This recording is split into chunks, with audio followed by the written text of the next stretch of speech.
Not fearless, but unstoppable, Second Chronicle Admiral Marcus Webb stared at the holographic display floating above the conference table in the war room aboard Titan Station. 6 months had passed since Captain Vasquez's engagement at Kepler 186, and the strategic situation had changed dramatically. Where once the galaxy map showed the steady expansion of hegemony territory in threatening red, now there were patches of contested space marked in yellow, and even a few systems colored blue for human control.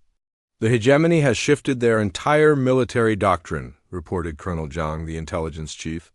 They're no longer attempting rapid conquest. Instead, they're consolidating their holdings and building defensive positions.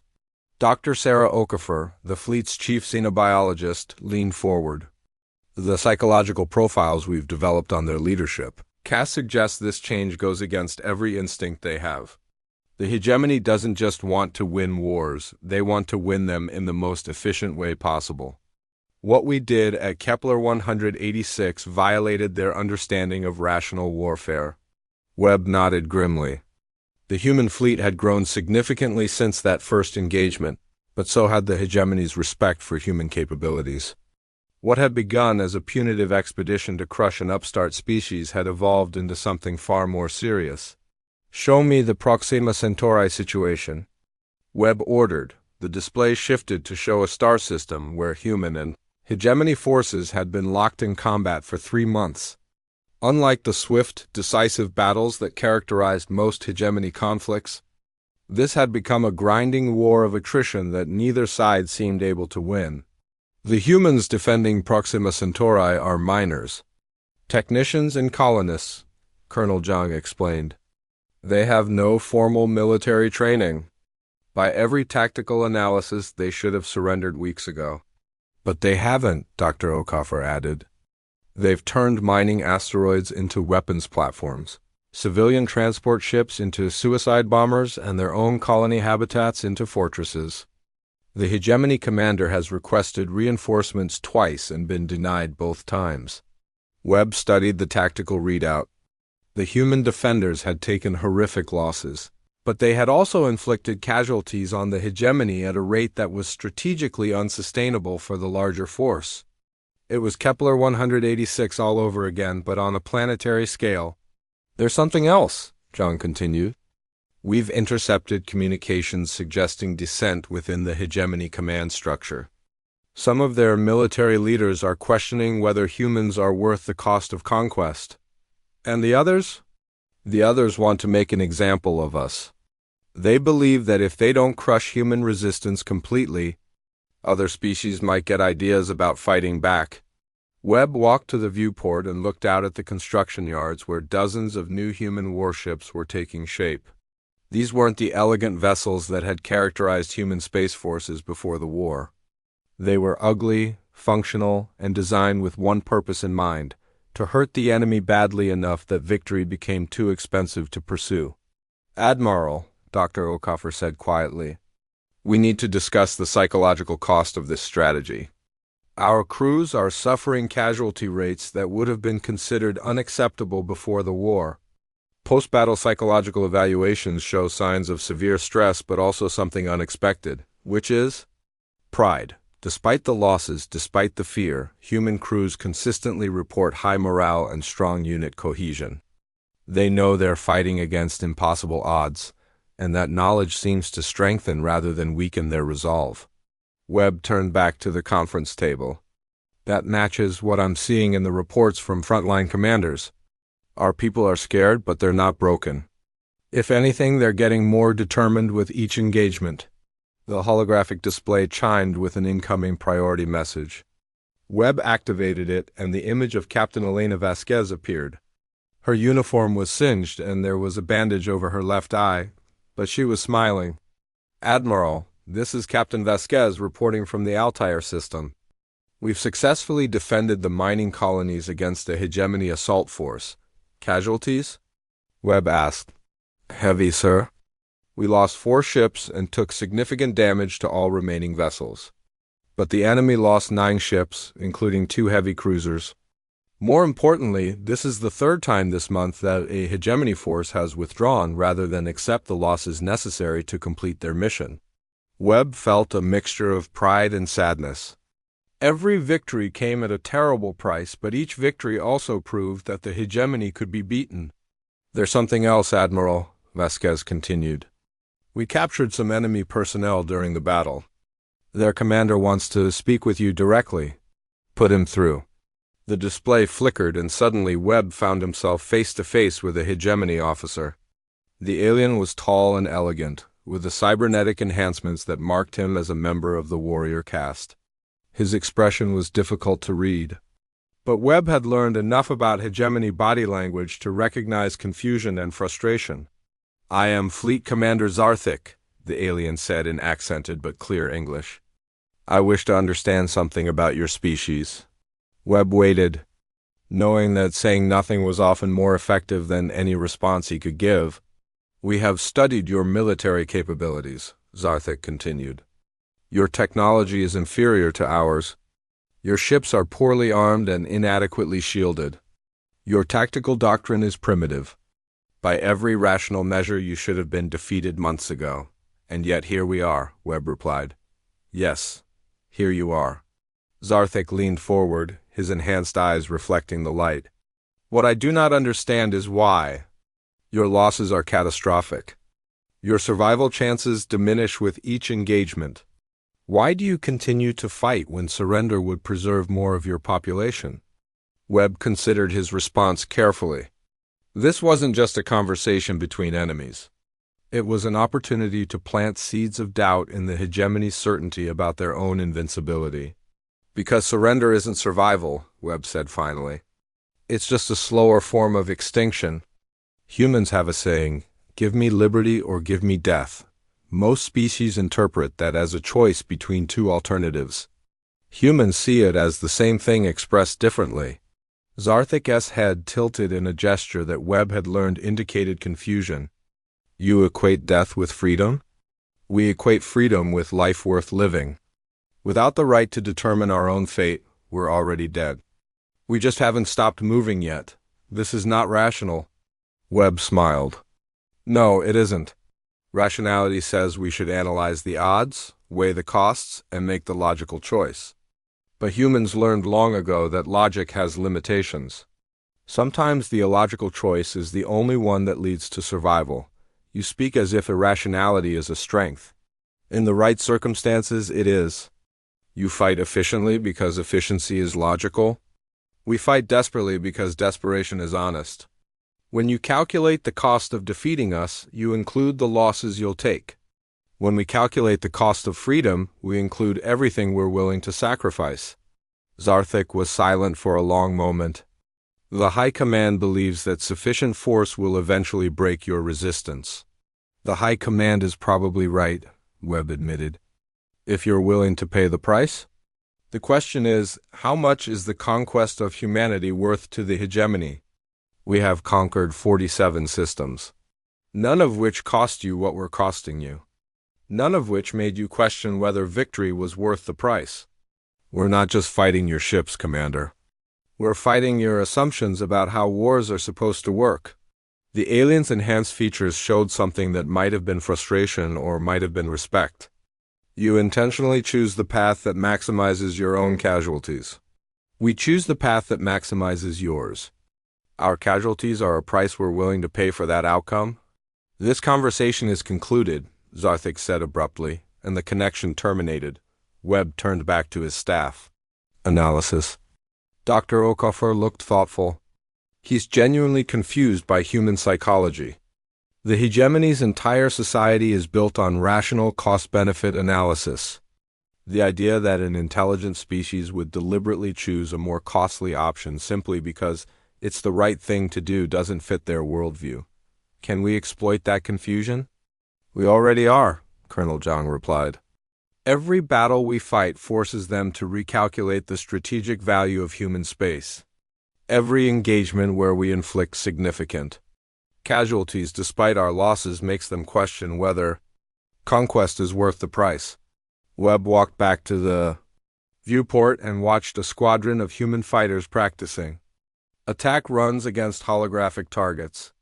The pilots were young, most of them barely out of training, and they flew their ships with a reckless abandon that would have terrified any rational military observer. But there was something beautiful about that recklessness. Something pure about their willingness to throw themselves against impossible odds simply because someone needed to make the attempt. Issue new orders to all fleet commanders, Webb said. Continue current tactical doctrine, but add one element. Every engagement should be designed to maximize enemy casualties even at the cost of mission objectives. We're not trying to win individual battles anymore.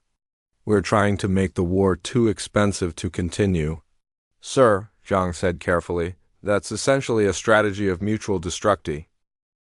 Not fearless, but unstoppable. First Chronicle Captain Elena Vasquez gripped the armrests of her command chair as the alien warship's plasma cannons lit up the darkness of space.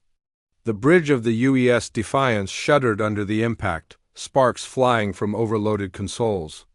Around her, the crew worked with grim determination, their faces illuminated by the red glow of emergency lighting.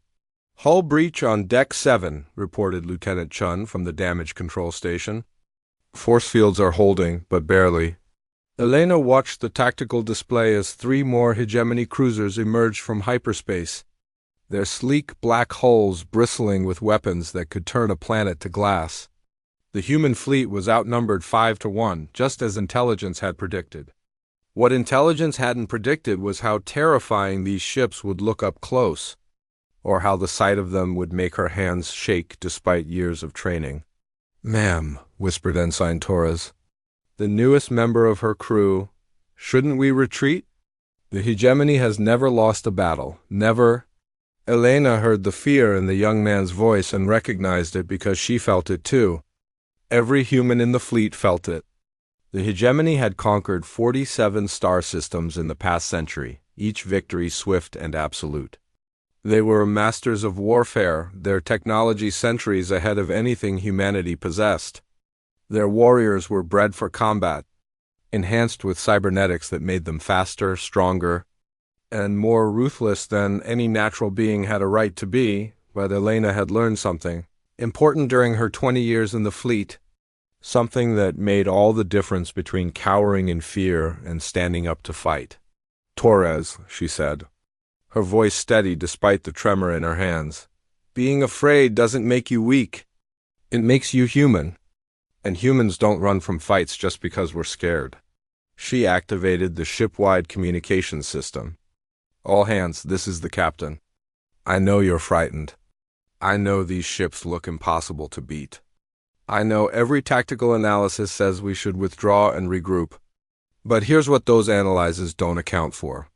Another salvo of plasma bolts hammered their shields, and Elena waited for the noise to subside before continuing. "They don't account for the fact that humans have been fighting impossible odds since we crawled out of caves.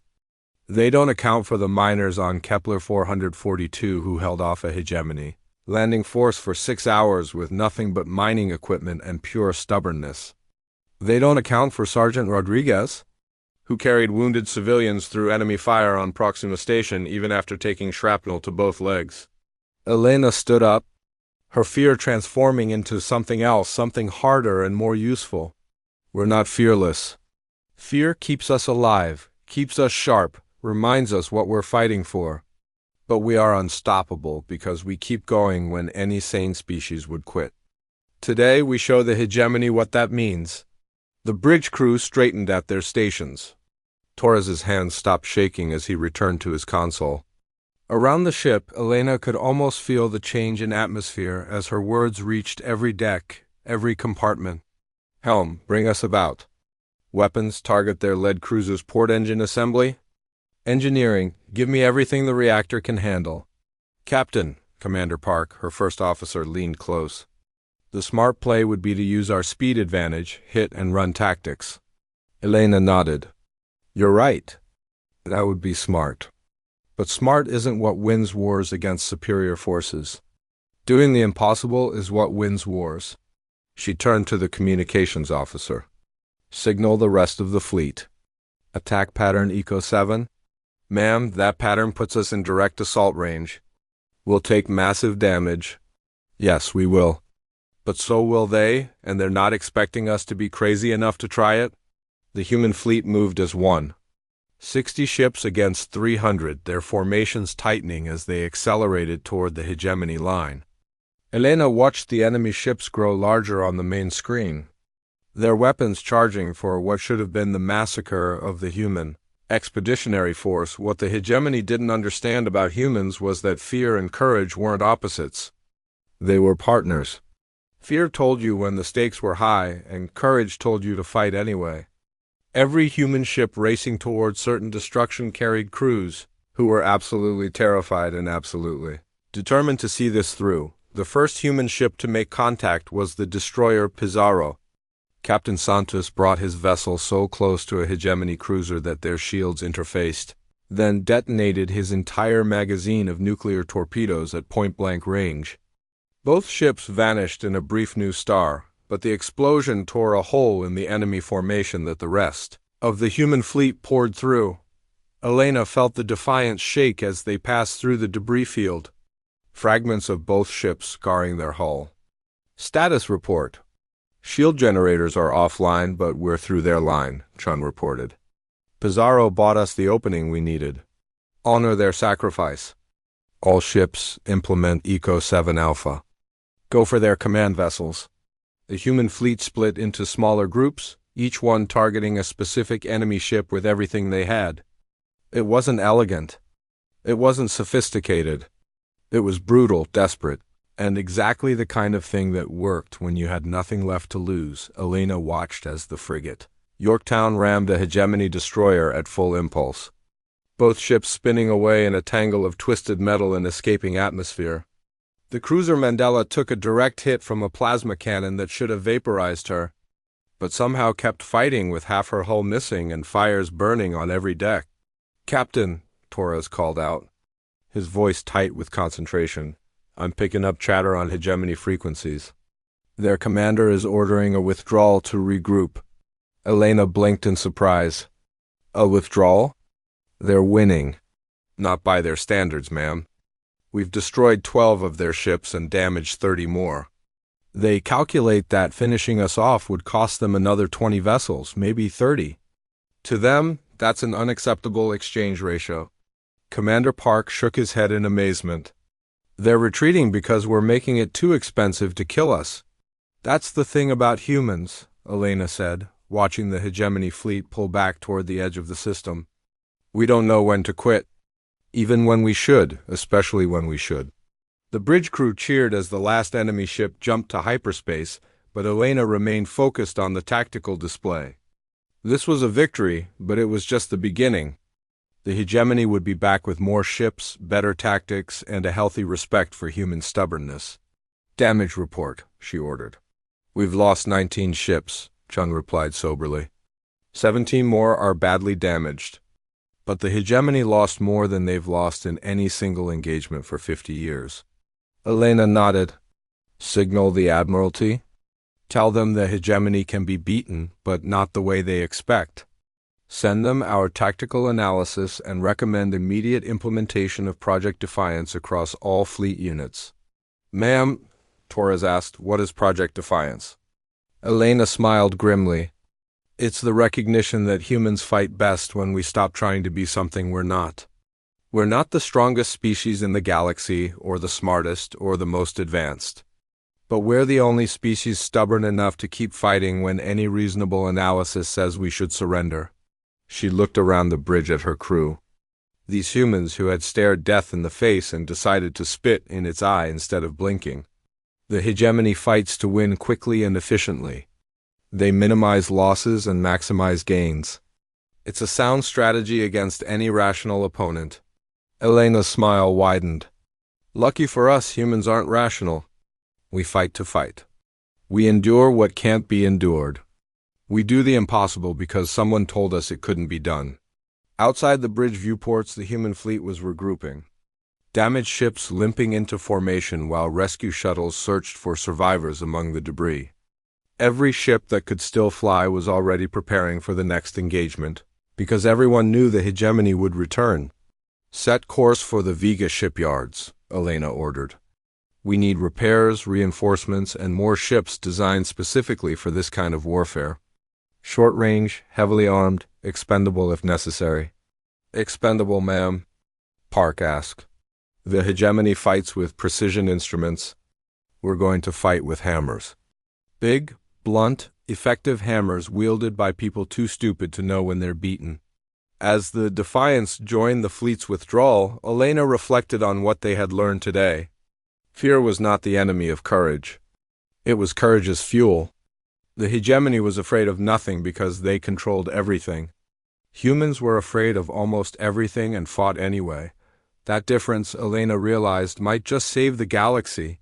The stars ahead held uncertainty. More battles, probably more defeats than victories. But they also held hope, because for the first time in hegemony history, an enemy had hurt them badly enough to make them reconsider the cost of conquest. Humans weren't fearless. They were something far more dangerous. They were unstoppable. The new galactic order 6 months after the incident on Zephyria Prime, the galaxy had learned to pronounce the word human with a very different tone. What had begun as a simple rescue operation had escalated into something that would reshape interstellar politics for generations to come. Marcus stood on the observation deck of the TDF Indomitable, watching as the massive space station designated Terra Station 1 took shape in the neutral zone between human and imperial space. The construction was a joint effort, though calling it joint was perhaps generous. The Empire had provided materials and labor. Humanity had provided the designs, the oversight, and the very clear implication that cooperation was not optional.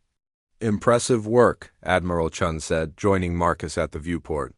His sister looked older than when he'd last seen her, the weight of command adding lines around her eyes that hadn't been there before.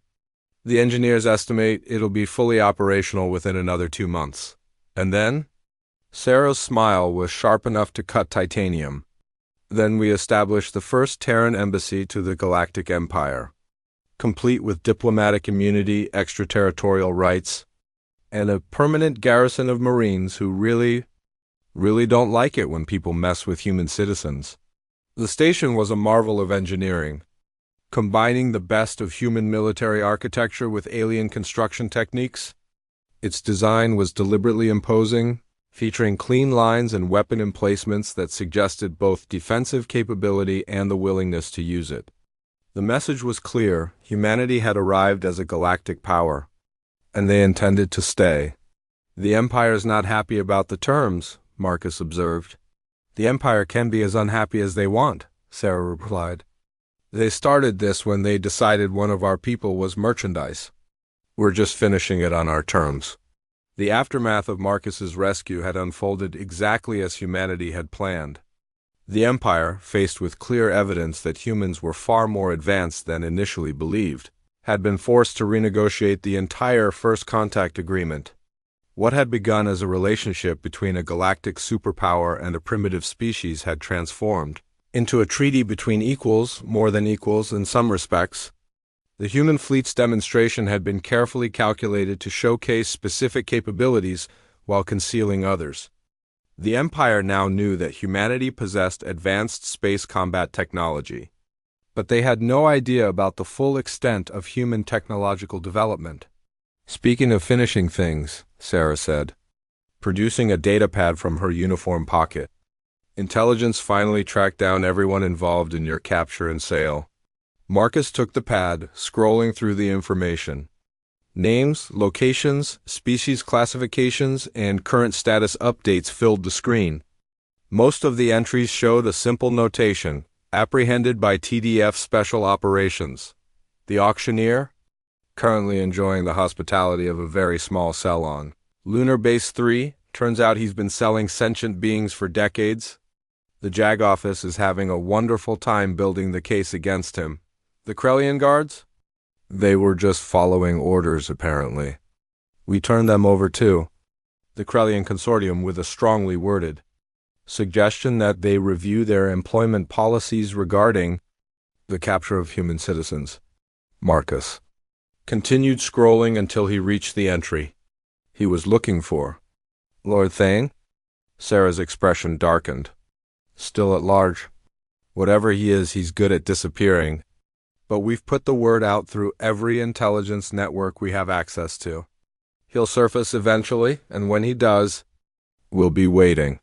The Wraith Lord had vanished completely after the rescue operation, leaving no trace of his presence except for the substantial credit payment he'd authorized for Marcus's purchase. Intelligence suggested that Wraith Lords were some kind of elite caste among a species that preferred to remain hidden from galactic politics, but concrete information was limited. He said something interesting before the rescue team arrived, Marcus said thoughtfully. About my capture being valuable because it would attract other hunters? Like humanity's response was exactly what he wanted. Maybe, or maybe he was just trying to get under your skin. Sarah studied the datapad screen. Either way, the galaxy now knows that humans take care of their own. That's a deterrent that works both ways. Through the viewport, a new arrival caught Marcus's attention. A sleek diplomatic vessel bearing Imperial markings was approaching the station, escorted by a squadron of the Empire's most advanced destroyers. The escort was both a sign of respect and a practical necessity. Space around Terra Station 1 had become quite busy with ships from species that wanted to establish their own diplomatic relationships with humanity. The weekly meeting with the Imperial delegation? Marcus asked. Today's agenda includes trade agreements, immigration policy, and the establishment of joint patrol zones, Sarah confirmed. Amazing how cooperative they've become since we demonstrated our willingness to retrieve citizens from anywhere in the galaxy. The Imperial delegation had been in almost constant negotiation with human representatives since the Zafria incident. What had started as damage control had evolved into a comprehensive restructuring of humanity's relationship with galactic civilization. The Empire was discovering that humans were very good at turning rescue operations into diplomatic opportunities. Any word from Earth about my next assignment? Marcus asked. Actually, yes. You've been promoted to lieutenant and assigned to the new Diplomatic Protection Service. Congratulations. Marcus raised an eyebrow. Diplomatic Protection Service? Special unit dedicated to ensuring the safety of human citizens in alien space. Think of it as being a combination bodyguard, intelligence operative, and goodwill ambassador, with extensive combat training and the authority to call in fleet support if necessary. The idea appealed to Marcus more than he'd expected. His experience as a captive had given him insights into alien psychology and culture that would be valuable in diplomatic situations. Plus, the idea of preventing other humans from going through what he'd endured held considerable appeal. Where's my first assignment? Nexus 7, the arena world where they wanted to send you originally. Seems they're very interested in hosting exhibition matches featuring human athletes. The government wants to make sure any humans who participate are genuine volunteers, who understand exactly what they're signing up for, Marcus nodded. The arena world would be an interesting assignment. He'd learned during his intelligence debriefing that the gladiatorial contests on Nexus 7 were a major form of entertainment throughout the Empire, and human participation could serve multiple diplomatic purposes. Plus, Sarah added with a grin that reminded Marcus of their childhood competitions, the preliminary reports suggest that human athletes are performing far better than anyone expected. Something about our endurance training and psychological resilience giving us advantages that the aliens didn't anticipate. Naturally, we did evolve on Earth after all. The conversation was interrupted by a soft chime from the communication system. A voice with a distinct Scottish accent filled the observation lounge. Admiral Chun, this is Commander McLeod in traffic control. We've got an unscheduled arrival requesting permission to dock. Small craft, unknown configuration, but they're broadcasting human identification codes. Sarah and Marcus exchanged glances. Put them through, Commander. The voice that came through the communication system was younger than Marcus had expected, with an accent that suggested education and good breeding. Terra Station 1, this is Dr. Elizabeth Harrison aboard the research vessel Curiosity. I'm requesting emergency docking clearance and immediate audience with senior diplomatic personnel. Dr. Harrison, what's the nature of your emergency? I've just escaped from a research facility run by something called the Hegemony. They've been conducting experiments on captured sentients, including humans. I have intelligence about their operations, and I need to warn someone before they relocate their facilities.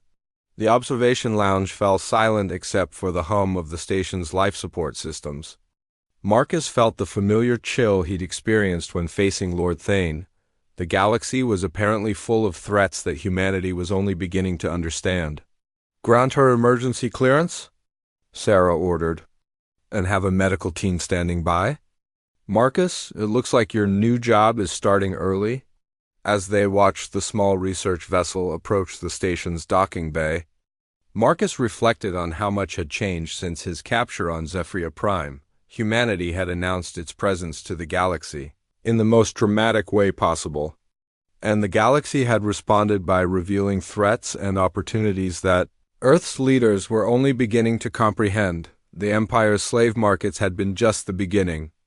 Now they were learning about research facilities that conducted experiments on sentience, arena worlds that treated intelligent beings as entertainment, and mysterious figures like Lord Thane who collected specimens for unknown purposes. But they were also discovering that humanity's reputation for loyalty and determination was opening doors throughout the galaxy. Species that had been subjugated by the Empire for centuries were reaching out to establish relationships with the newcomers who had faced down Imperial authority and won. "You know what the best part is?" Sarah said, watching as Dr. Harrison's vessel settled into the docking bay. "The Empire